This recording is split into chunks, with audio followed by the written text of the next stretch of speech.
everything I have done for you. Hey everyone, welcome back to my channel. This will be one of the many firsts on this channel. I will provide you with my unsolicited thoughts on You Season 4, Part 1. Quite a mouthful there. So, Netflix released the first half of the fourth season, and I decided to watch it because I liked You Season 1, as it had a fresh premise and the plot was quite interesting. In my opinion, they should have ended the season right there, as it just started going downhill from that point on. But this is not a review of those disasters, this is a review of the fourth season, the first part. I will touch upon the previous seasons to provide context, but I will provide you with my unsolicited opinions, heavily focused on the latest one. Alright, let's get right to it. I was utterly disappointed with it. I don't know how else to put it. Thanks for watching. Alright. Let me preface this by saying that I'm not a hater of the show. Rather, I thoroughly enjoyed season 1, but season 4 feels like a cheap cash grab and a hollow shell of what the show used to be. Joe is dropped into this completely new world, which is affectionately called London City. Cheerio! London, baby! Okay, because that's not going to get annoying. London, baby! And has no connection to his past life other than Marianne, who flees into the States in the first episode. Now, this is just the first part of the fourth season, and they might try to tie it all back in the second part, but this just seems like a whole new genre entirely, and since we have only the first part out, my opinions are based on such. I will review the second part when it is out, and I honestly hope they redeem the series with it. If you haven't already, please do subscribe. It means a lot to me coming from you. Moving on. Season 1 had an interesting story. We see the world through the eyes of the antagonist, who thinks he's the hero of his own movie, or TV series in this case. We see Joe being completely oblivious to his own delusions, and it was captured brilliantly with his internal ramblings and monologues about everything. He's just pissed he's got to buy Salinger to feel respectable when all he really wants to do is eat Cheetos and jerk it to eye porn before washing it all down with a Dan Brown chaser. Have a nice day, sir. His life, his mundane opinions on how he was better than everybody and how everything is wrong in the world, whilst committing heinous acts, all with the excuse of it's just love. The season focused on how he functioned as a person in his day-to-day life, despite clearly being an obsessive psycho stalker with a nice guy syndrome, who also killed from time to time. He is still those things in season 4 part 1. However, the show is no longer about our friendly neighborhood stalker who preys on women who read books from a library and keep their window blinds open when they are engaged in pleasuring themselves, but rather about an anti-hero trying to figure out who the resident serial killer in town is and eventually butting heads with him. Beck, you're too drunk to be alone. What if some sicko had followed you down here? Joe as a character changes, and I don't mean naturally as character development or progression. He just changes because the writers decided it to be so. This is easily seen in his motivations. Joe always has had some sense of righteousness, a god complex if you will. However, it was never his main motivation to do anything. Love and the obsession to attain that love has always been his major driver to do things. They even got some of it right in season 3. However, this was completely tossed aside in season 4 part 1. The worst of it is painfully obvious through his now changed internal monologues. In season 1, he's sarcastic, witty, and charming even at times, with a touch of a superiority complex. It's a great job, bro.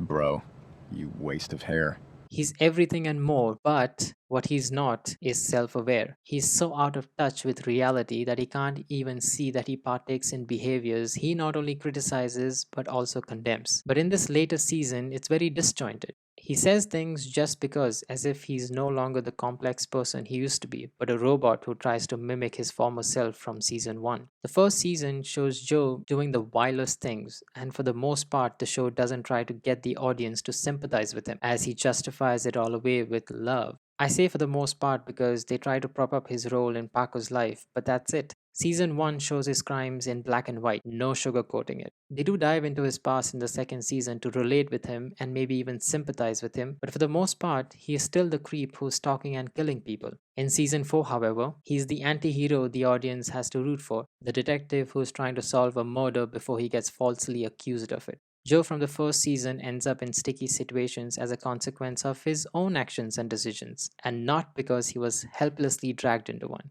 Season 4 Joe is all about how he wants a peaceful life with no drama and somehow, to no fault of his own, gets dragged into a murder mystery. Some would argue that that is character development. I say it's a shift in tone and character entirely. You could also say, Chris, they wouldn't have a fourth season if the character did not progress. And to that I say, they shouldn't have made a fourth season to begin with. Hell, they shouldn't have made a third season while we're at it. Netflix, you should learn to let go when it's time to let go. You let go! You let go! You can see that it's a cash grab because the first season became so outrageously famous that they want to milk that cow until it turns old and dies. We might even get a season 5 where Joe goes back in time to kill famous personalities. Who knows? Now that I think of it, I'd watch that season, not gonna lie. How can self-respecting women tolerate this crap? Sometimes I swear I'm the only real feminist you know. Season 1 works because it was a seemingly normal person being a psycho stalker murderer with an above average intelligence who wasn't perfect but somehow found a way to get away with it. And season 2 follows in its footsteps with a similar premise with a twist at the end. They try to convolute and muddy the waters with Love being a motherfucking psycho bitch. Not as good as the first season, but for what it was, it kind of worked, and they probably should have stopped there. But it was obvious from season 1's extreme success and season 2's acceptable success that Netflix was not going to retire that one trick pony. Netflix had snorted a huge load and didn't want to quit. Ever.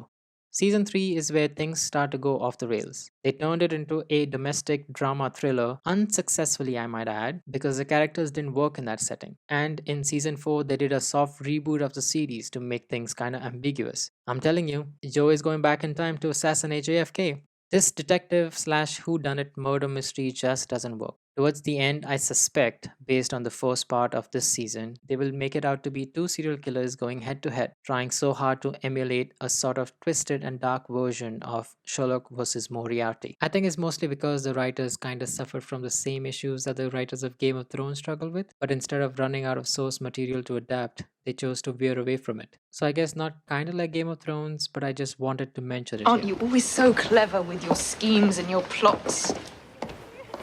Schemes and plots are the same thing. With the first season being the closest to its book counterpart and progressively getting further and further away, and I think that's where the show took a nosedive, and it shows on screen. Anyway, I hope they bring it around in the second part of the fourth season, but I think this is the end of the Joe you and I know from the first season. They might try and make him an anti protagonist and might even make him a protagonist. He might get on the straight and narrow by season 17. Anyway, it is a passable season. I don't care about any characters particularly. The show does try to make us care about Kate, but I couldn't honestly give two shits about her character. She's bland, there's nothing to her. The connection that we had to Guinevere Beck is nothing compared to this new obsession he is humping. She had a sort of a charm and something called as a personality. I don't see anything special about Kate. We know she's a rich bitch who hates her dad for being an even bigger son of a bitch. Again, opinions based off the first part only. Don't hound me in the comments. Anyway, let me know your thoughts in the comments below. What do you think of the first part? Share my videos if you like them. Don't keep them to yourself. Also, subscribe if you want to see more of me and maybe also consider liking it if you like the video. And I will see you all in another one. Bye-bye. Hello. You? I wish I was special.